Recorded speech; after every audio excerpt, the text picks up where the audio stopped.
रंजना कभी ब्रश नहीं करती थी। उसे कितनी बार उसके माँ बाप ने डांटा, लेकिन उसका कोई असर उस पर होता ही नहीं था, जिस कारण से उसके दांत पीले पीले हो जाते हैं।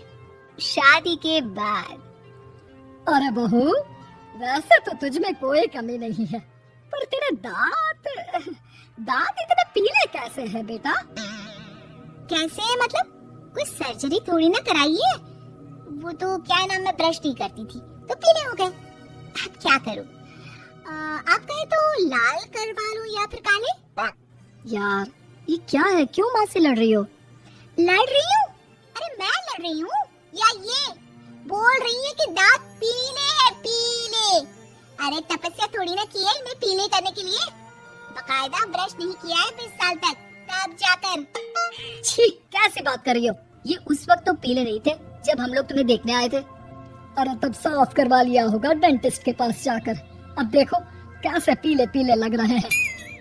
रंजना सास की तरफ गुस्से से देखती है। फिर शुरू हो गई पीले पीले पीले। अरे पीले तो तब भी थे जब मेरे हाथ का रसगुल्ला उड़ा उड़ा कर खा रही थी और बोल रही थी, लड़की नहीं गुणों का खजाना दे रहे भाई साहब आप। अब वो लोग करते भी तो क्या करते, पीले दांत वाली बहू पल्ले पड़ी थी तो झेलना तो था ही। एक दिन कीर्तन में रंजना गाना गा रही थी। अरे कमला बहन, माँ का द्वार है, यहाँ तो सब शुद्ध होकर आता है, फिर अपनी बहू को ब्रश भी नहीं करवाती तुम। दूर से पीले पीले दांत भक्ति में बाधा उत्पन्न कर रहे हैं। अरे कोई 2 साल के बच्चे थोड़ी ना लेकर आई हूँ मैं बहू बनाकर। अच्छी खासी लड़की है, अरे कैसे करवाऊं ब्रश? ये तो उसे खुद करना चाहिए ना। अब माँ बाप तो इसके जैसे तैसे निपटा दिए, ये नहीं सोचा कि सास कैसे संभालेगी। सास बहू को लेकर घर आ जाती है, लेकिन सोच लेती है कि अब इसे लेकर कहीं नहीं जाएगी। अगले रोज बहू कहती है, अरे क्या हो गया, मंदिर नहीं जाना क्या? कीर्तन का वक्त हो रहा है। मेरी मधुर वाणी से कान्हा जी जागते हैं और सोते हैं। आप तो जानती है ना उनकी भक्ति में कितना मन लगता है मेरा। वो क्या है ना, तबीयत ठीक नहीं लग रही है मेरी, आराम करूंगी मैं। तबीयत ठीक नहीं लग रही? अभी तो मिथुन के गाने पर नाच रही थी आप, और अब बोल रही है कि तबीयत ठीक नहीं लग रही। अरे भक्ति में मन लगा लो सासू माँ, ऊपर जाना है, क्या मुंह दिखाओगी आप? हाँ? सास को बहू की बात पर गुस्सा आ जाता है। मैं क्या मुंह दिखाऊंगी, इसकी चिंता तो ना कर, समझी? अपने मुंह की चिंता कर, जो ये पीले पीले दांत लेकर हर जगह पहुंच जाती है। पता है लोग कितना मजाक बनाते हैं। ना जी ना, मैं नहीं जाना कहीं तेरे साथ। तो ये बात है, कोई ना, मत जाओ, मैं अपने कमरे में ही बैठकर भक्ति कर लूंगी। ऊपर वाला दांत थोड़ी ना देखता है, मन देखता है, भावना देखता है। और अरे बस बस, तू सब कुछ दिखा, बस ये सफेद चमकदार दांत ना दिखाना किसी को, है? जा यहाँ से। बहू को सास की बात का कोई फर्क नहीं पड़ता, वो तो जैसी थी वैसी ही रह जाती है। सुबह नहाकर किचन में खाना बनाना, फिर खाना खाना, कीर्तन भजन करना और सो जाना। एक दिन, माँ जी मैं सहेली के घर जा रही हूँ, शाम को लेट आऊंगी। हाँ हाँ तो जाना, मैंने कौन सा तेरी आरती करनी है घर पर बैठकर। रंजना सहेली के घर जाती है जहाँ वो पार्टी में जाने की तैयारी कर रही होती है। अरे शिखा, कहाँ जाने की तैयारी कर रही है? मैं गलत वक्त पर आ गई क्या? अरे नहीं यार, उल्टा सही वक्त पर आई है। मैंने ये साड़ी और ज्वेलरी निकाली है यार, शाम को इनके ऑफिस की एक पार्टी में जाना है। बताना कैसा लग रहा है ये सब? नहीं यार, इस ड्रेस के साथ तो वो वाली ज्वेलरी अच्छी लगेगी।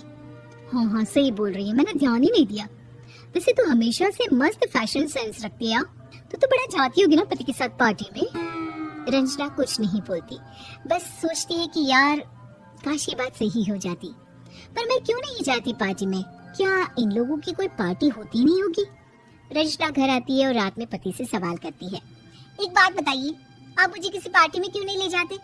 क्या आपके यहाँ ऑफिस में पार्टी नहीं होती? पति बेचारा क्या कहता कि दांत पीले हैं तुम्हारे इसलिए। अरे कोई पार्टी होती नहीं हम लोगों के ऑफिस में, तो कहाँ से लेकर जाऊं? और मार्केट, मॉल, कहीं वीकेंड घूमना, कहीं तो। अरे यार सारे हफ्ते में एक छुट्टी मिलती है, तो सोचता हूँ कि आराम ही कर लूं। क्यों? रंजना मन मार के रह जाती है। पहले कभी सास के साथ मंदिर जाया करती थी, लेकिन वो भी सास ने ले जाना बंद कर दिया। घर बैठी बैठी रंजना बोर हो जाती है, तभी उसे आइडिया आता है और वो मायके जाने का सोचती है। सासू माँ 2 दिनों के लिए मम्मी के घर जा रही हूँ। अच्छा अच्छा ठीक है, आराम से जा। और हाँ, माँ से कुछ अच्छी आदत सीख कर आना कि कैसे शरीर के हर भाग की तरह दांतों की सफाई भी जरूरी होती है, समझी? शुरू हो गई ना आप। वो लोग आपकी तरह नहीं है कि छोटी छोटी बात का बतंगड़ बना दे। उन लोगों के लिए मैं मायने रखती हूँ, ना कि मेरे पीले पीले दांत। रंजना माँ को बिना बताए उन लोगों को सरप्राइज देती है, लेकिन जैसे ही वो दरवाजे पर पहुँचती है, अंदर देखती है कि घर वाले कहीं जा रहे होते हैं।